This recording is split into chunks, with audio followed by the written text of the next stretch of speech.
Sit down if you want to.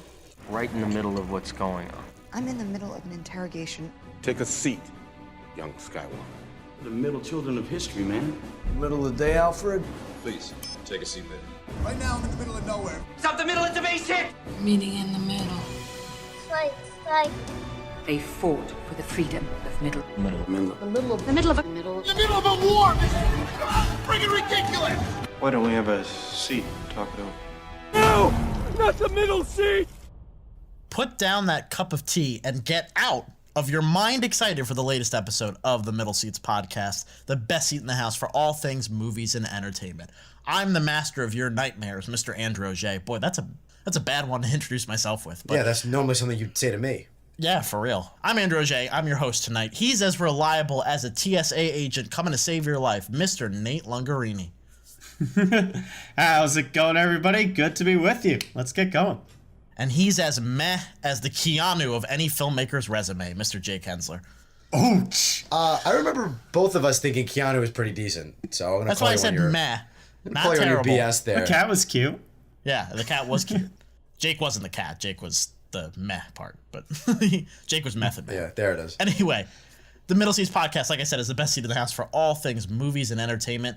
If you're just joining us for the first time, our show is divided into 3 segments. We kind of just go back and forth on a kind of a fun little segment called Lobby Talk. Then we move into the big hard news items of the week. There's a lot of good stuff this week. And then we go into our feature review, which this week is of Jordan Peele's sophomore horror film, Us.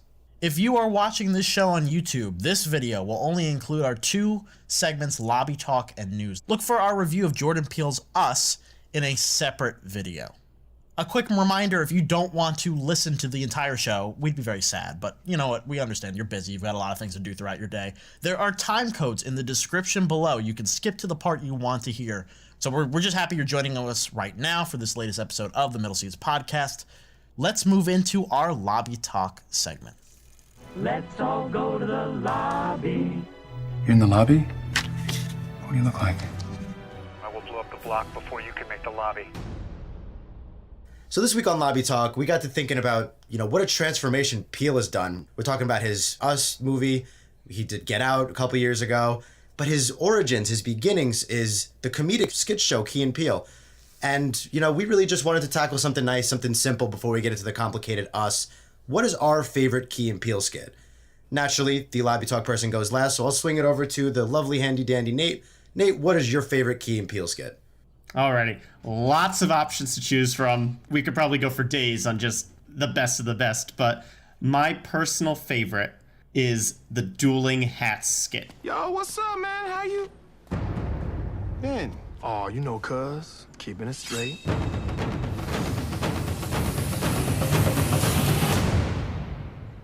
The basic premise is you see the guy with the sticker on his hat with the little tag hanging off, like showing my hat is brand spanking new. And it's just the perfect crescendo. We'll have all the links to all these episodes in the description if you guys want to check them out if you haven't seen them. But without spoiling the fun, it just gets more and more over the top as we go between Key and Peele. And it never fails to get a laugh, even when the skit itself has very little wording. It's great. I actually just watched that skit for the first time recently, and I'm surprised I missed that one over the years, because that is, one, it's funny, but 2, I did not expect at all what it was going and how fast it escalates. Escalation is a good word to use because that's one of the things that they've kind of made their trademarks on. They usually start with like a simple premise and then just let things spiral out of control to a point that's either absurd or completely unexpected. This is a good idea of a very simple concept escalated to the point where it's absolutely ridiculous, but it's so hilarious. The best Key and Peele sketches we're able to accomplish is that kind of balance between things we've thought about before and things that would never, ever happen.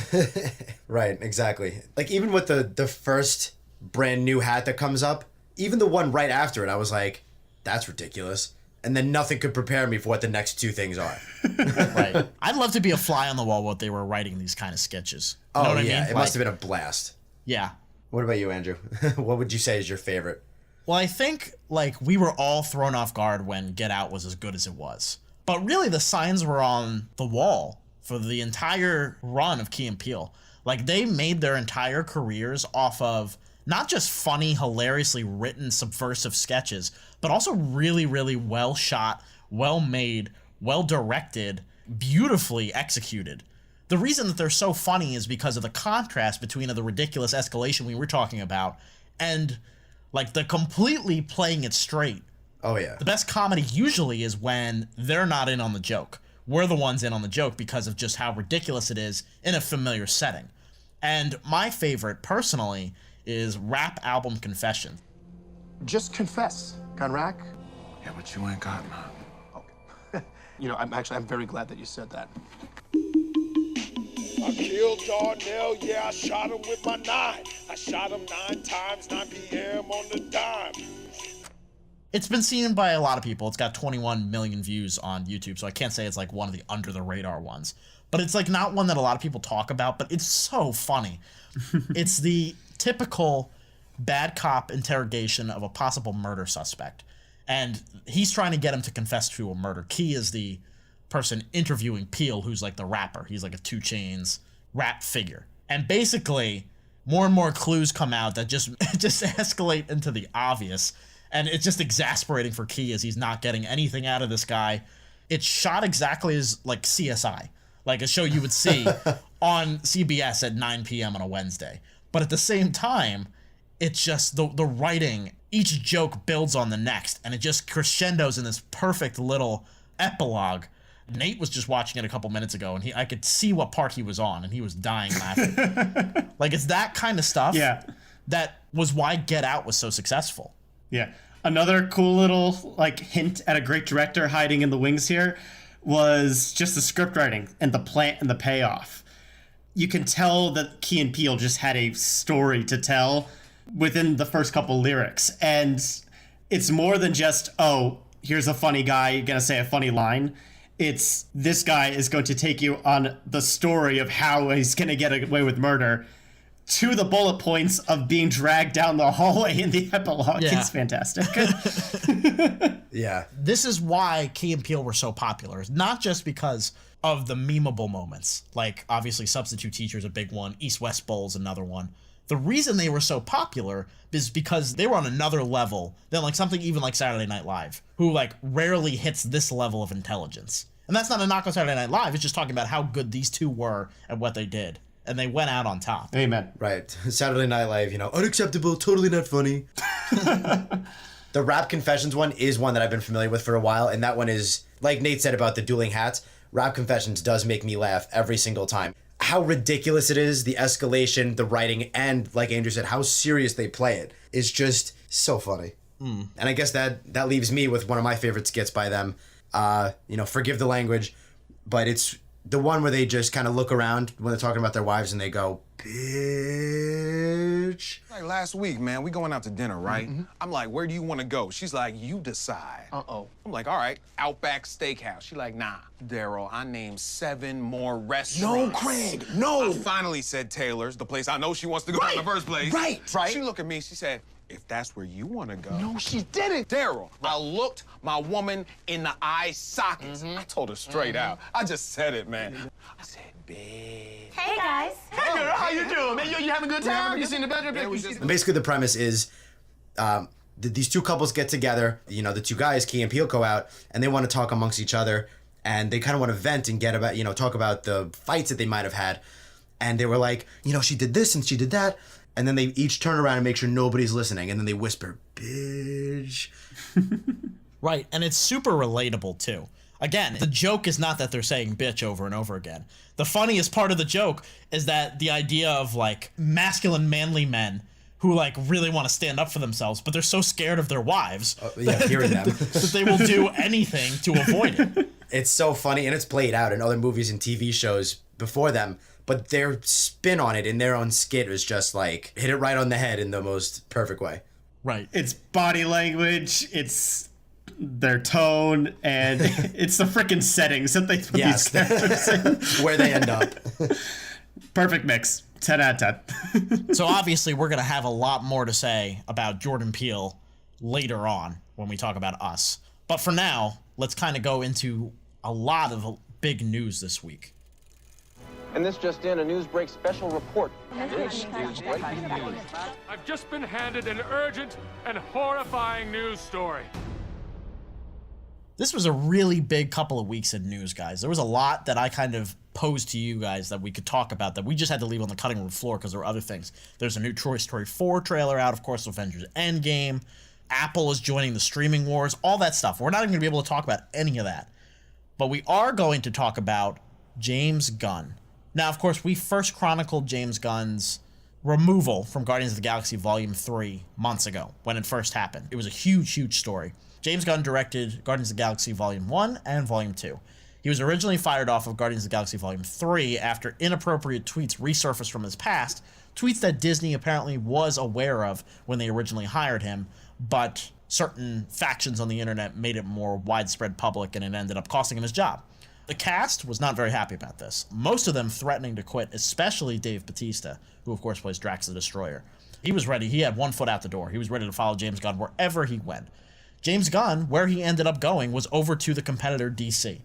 He will be directing and writing The Suicide Squad, the sequel to Suicide Squad.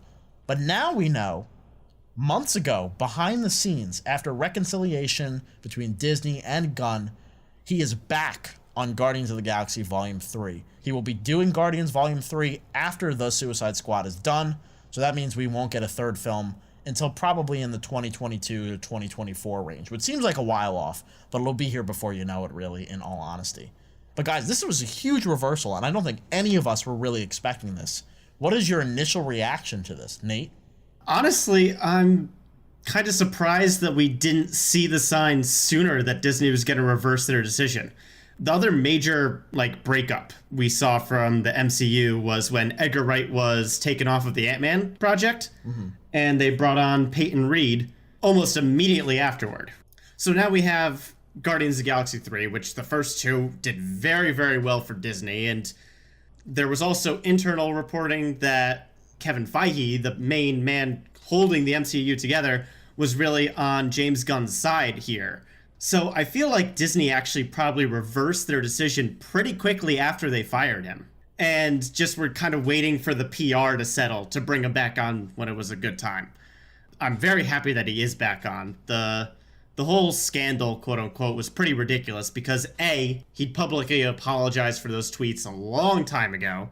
B, Disney knew about them well before the public outcry, quote unquote, came out to fire him. And C, just people change. I think James Gunn apologized for the man that he was and did his penance and deserved a second chance here. This was a lot of public lynching before it was really necessary, and I'm glad that Disney reversed their decision here. The cast respects him, the other producers seem to respect him, so I think it's all in a good place. Jake? Yeah, I think it's the right move. Guardians of the Galaxy is so good because James Gunn is the mind behind it. That is not a movie that just anybody could direct, and both were successful both critically and financially because of, the chemistry that the cast has and how good their director is, being James Gunn. I don't know that there's anybody else who would have done a great job for Guardians 3 should they replace Gunn. See, the tweets were, not a long time ago, but not really recent either. Like Nate said, people change. He apologized for them, and he hasn't done or acted out in any similar behaviors like those tweets would suggest. Now, if he had said or done something in very recent times that were similar to the tweets, I'd say maybe he's not so changed. I can kind of get it. I think it's the right move. He belongs on that set with everybody else, and the cast shows. I don't think we've ever seen, or at least not in a long time, seen a cast be so vocal about wanting their director. Otherwise, they won't feel comfortable with anybody else. And that really says a lot. Right. And you could just see the hesitance from other directors when their names were floated around in the rumor mill as being people that could replace him. People kept asking over and over again of Taika Waititi if he was going to be the one to take over. Of course, Taika Waititi, who did Thor Ragnarok. And he was very much like, I don't want any part of this. You know what I mean? It is such James Gunn's story up to this point. And you can see a lot of his emotions, especially in the second one, that, you're right, it would have felt naked and weird to have somebody else try to imitate that style, especially if they were going to use his script. Because that would have been really weird. Yeah. I mean, they did that with Edgar Wright, but Ant-Man is not really an emotional movie. You know what I mean? The Guardians movies are about family. Fast and Furious style, baby. Exactly. Yeah, like Dom Toretto. But I think everybody wins here. Obviously, James Gunn wins because he's back on the project. Marvel wins because they get their director back. Disney wins because they look good. And DC wins because they get to keep him for the Suicide Squad. Like, that was the big thing for me. I thought he was ditching that project to come over. But no, they get to keep him. So we get a probably really good DC James Gunn movie. And of course, we get another Guardians movie. As a superhero fan, there is nothing here to be annoyed about. Well, I'm sure somebody will find something, but... Right. Anyway, James Gunn back on board. Very excited about that. From one really talented director to another. Two very different directors. Very. Christopher Nolan, last we left him, made what is my opinion the best movie of 2017 with Dunkirk. I know you guys enjoyed it as well. Anytime Christopher Nolan makes a movie, it's an event. And literally his upcoming next project, which comes out in July of 2020, is being described as an event film. We don't really know what that means. Nate thought that was the title for a little bit. Honestly. That's been clarified. But we do know who will be starring in the film, and it's a eclectic trio that he's cast in it so far. The lead role, Nolan's first African-American lead, John David Washington, Denzel's child, of course the star of BlacKkKlansman, a very talented young actor. And joining him is Elizabeth Debicki, who, going back to James Gunn, most people probably know her best as the leader of the Golden Faction in Guardians of the Galaxy Volume 2. She also did a great job in last year's Widows with Steve McQueen, another great director. And Robert Pattinson, who a lot of people might have like an allergic reaction to when you say that name, just because of his Edward Cullen work, but the man is a good actor. Most notably recently, he did a movie called Good Time, which set the indie world on fire in 2017. So 3 very different actors cast with Christopher Nolan.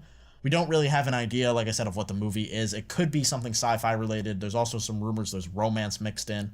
What we know so far, Jake, what do you think? It's hard to pick and pinpoint a favorite director, but Christopher Nolan is absolutely one of my top. Pretty sure I've seen everything he's ever done, which is one of the few directors I can actually say that for. And for me, his worst movie is still pretty good. Let's think about this for a second. For a trailer, you could put, from Christopher Nolan, the mind behind, and put almost any movie that he's done next to it, and people will go, ooh. People will be like, that's a little weird they put Insomnia, but yes. Well, I was going to say, I say almost. So that being said, ever since he did the Dark Knight trilogy into Interstellar, I was like, I will go see anything this man does. He reaffirmed it with Dunkirk, and I've just been anxiously waiting for him to announce another project. So now that he has, I'm like, rejoice. Thank God. I can't wait to see what this guy does next. One of the most brilliant minds working today, in my opinion. And I like that he's getting, not unheard of talent, but unique talent, different talent. Like he got Harry Styles in Dunkirk. Yes. What is that about? I don't know, but it worked. So whatever he wants to do with whoever he wants to do it with, I'm down. I'm going to go see it. I don't care what it's about. Nate, you've got Christopher Nolan all up in your top 15, top 20. So go ahead. Yeah, so many of my favorite movies are from Christopher Nolan. You don't even need to say Christopher Nolan, director of, in a trailer for me. You just need to put his name, and I'm already ordered the tickets twice. Right. I love Prestige. I love Inception. Memento is my favorite movie of all time. That's all Nolan. So whatever he does for his next project, I'm game. I love his hiring of John David Washington here. I think that is a really cool new talent because I really liked what he did in BlacKkKlansman. And if there's anyone who knows how to manipulate a cast into an incredibly unique film, it's Christopher Nolan. Just look at what he did with The Dark Knight and Heath Ledger. Like, obviously the actor has a lot to do with it, and I think Christopher Nolan is just really good at drawing the best features from his actors. I can't say I've ever been unhappy with one of his casting decisions. So, very excited for this. I just need a little bit more of what the movie's about, though. Like, I remember getting so hyped just from the poster of Interstellar. Even if I just see a font. Right, yeah. That's going to get my hype going for the next year and a half. Yeah. Just give me something, Nolan. It really doesn't take a lot with Nolan. Like, honestly, the font example's a really good one. But, even just, you can tell what a Christopher Nolan score sounds like. Look at one image from a Christopher Nolan movie and be like, you need to see that on a freaking planetarium. The man just knows how to make massive movies.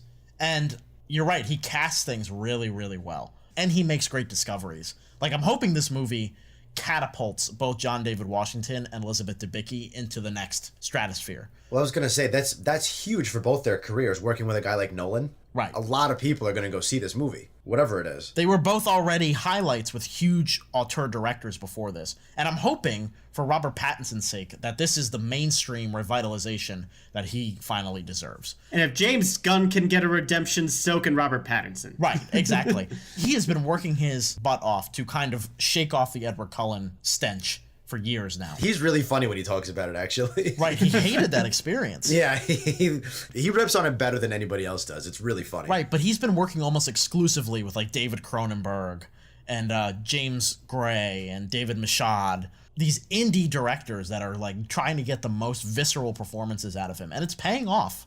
It is. He's developed street cred, finally, as an actor, and that will hopefully translate into a really strong performance here. So yeah, I couldn't be more happy with these three choices here. I think these are three really good actors that could really be primed for a career explosion, and I'd be happy for all three of them it did. So we'll find out more as the year goes along. July 17th, 2020.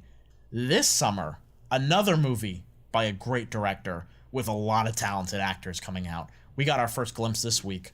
Once Upon a Time in Hollywood. Here's the first trailer. So, Rick, explain to the audience exactly what it is a stunt double does. Actors are required to do a lot of dangerous stuff. Cliff here is meant to help carry the load. Is that how you describe your job, Cliff? What, carrying his load? Yeah, it's about right. My hands are registered as lethal weapons. We get into a fight, I accidentally kill you, I go to jail. Anybody accidentally kills anybody in a fight, they go to jail. It's called manslaughter.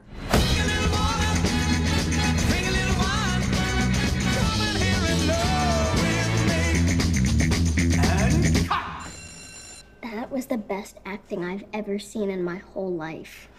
Like you. Rick fucking no. Once Upon a Time in Hollywood is the 9th film by Quentin Tarantino, and supposedly the second to last, but I don't know about that. Anyway, his first since Hateful Eight in 2015. It stars Leonardo DiCaprio, Brad Pitt, Margot Robbie, his first collaboration with Al Pacino, Luke Perry, Dakota Fanning, Timothy Olyphant, Tim Roth, and a bunch of other people. It takes place in the 1960s, mixes a beautiful Hollywood fantasy with the gruesome Charles Manson murders, of course infamous from back in the day. Margot Robbie even playing Sharon Tate. It's due out this July 26th. It's Tarantino's first summer movie since Inglourious Bastards back in 2009. So guys, obviously, in our top 5, if not top 3 most anticipated movies of the year, I would say. That's pretty a safe bet for all of us. Tarantino, another director we're looking forward to anything he touches. What do we think of this initial 90 seconds to 120 seconds? Nate? This looks really fun.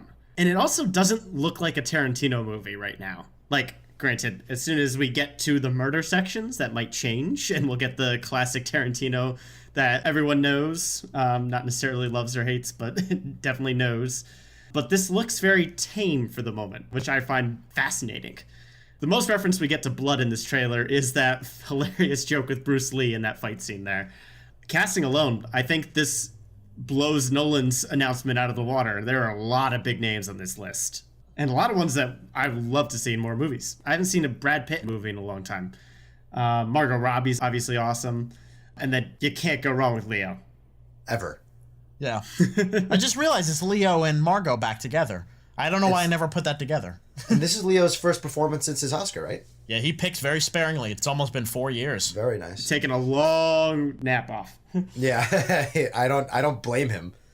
So yeah, we just talked about Christopher Nolan, one of my favorite directors, and if I had to pick a favorite, it's probably Tarantino, so I'm very hyped to be talking about these 3 news stories today. Yeah, Tarantino, again, one of the people that I've seen pretty much everything he's done, and my least favorite movie of his is still like a 7 out of 10. Like, everything he does, I will watch and again and again and again. So Nate's favorite movie is by Christopher Nolan, Memento. My favorite movie is Pulp Fiction by Tarantino, and it's been said that this movie is supposed to be kind of his closest work to Pulp Fiction. And based on what I've gathered, it sounds like he's mixing and kind of changing history a little bit, like Inglourious Bastards, kind of creating this weird timeline of events like he did in Pulp Fiction. He's just going to kind of mix them together and see what the hell happens. And I can't wait. The cast is amazing. Everything Tarantino touches, I'm going to go see and to some extent enjoy. And even the trailer. We have an idea of what it's about because we've read about it. But if you had no idea and you just saw the trailer, you really don't know what the movie's about. And it still looks great. Honestly, it's a perfect teaser in that department because we always talk about how good trailers need to be about getting you excited, but also pulling back. And this has a really good balance of both. Jake, I think it's interesting that you kind of make the comparison to Pulp Fiction. Does it feel like that Tarantino here in the supposed twilight of his career, I'm qualifying that every time I talk about it because I do not believe him, but doesn't it feel interesting that he's kind of going through the motions again of his career? Because it doesn't feel like Hateful Eight was very much a Reservoir Dogs style bottle film on steroids. That was his last movie. Now, Once Upon a Time in Hollywood will probably be something similar to Pulp Fiction where it takes all these different stories and intersects them. And then his 10th movie is going to be Kill Bill Volume 3. I don't know what the hell that would be about. But Jackie Brown 2. Something like that. Yeah, that would be something. This is a great trailer. It's a I've watched it a couple times, and I love Leo at the end when the little girl tells him how good of an actor he is. I love Brad Pitt's joke. Leo and Brad Pitt, both of them get two great moments. Leo has that moment at the end, and Leo has the moment where he's dancing on the daytime talk show, which is going to be a GIF. It's going to replace the one from Wolf of Wall Street where he's dancing at the wedding. Yeah, this is going to go down. It's that little shimmy that he does. It's going to go down in GIF history. And then Brad Pitt has a great line at the beginning where he makes like a inappropriate sexual comment. And then he explains to that Bruce Lee impersonator who, oh my God, did they just resurrect Bruce Lee? Probably. Goodness.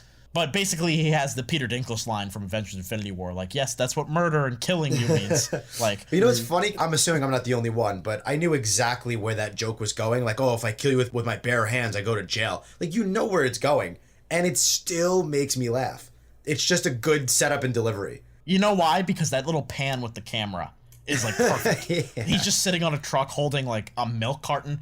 That's the thing about Quentin Tarantino. Going back to what we were talking about with Jordan Peele earlier, it's not just jokes and it's not just stylized violence. He is a master of crafting this and making it work. And that's why I'm so excited for this, because he's kind of getting into that fun element again. I'm so glad he's back. I will say, if I have one reservation, it's the whole manipulation of history thing.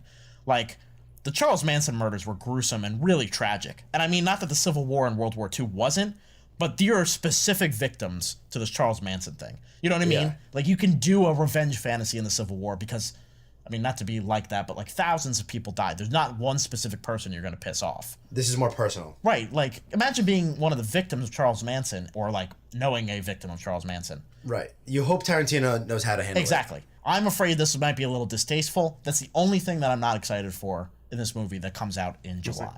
Now let's just get the posters up to snuff. Oh, yeah. That'll do it for our news segment, and that's it for now here on the Middle Seats podcast. If you are looking for our review of Us, please keep a lookout. That video is somewhere else. But for now, for Nate Lungarini and Jake Hensler, I'm Andrew Auger. Keep that seat warm, everyone. We'll be back soon.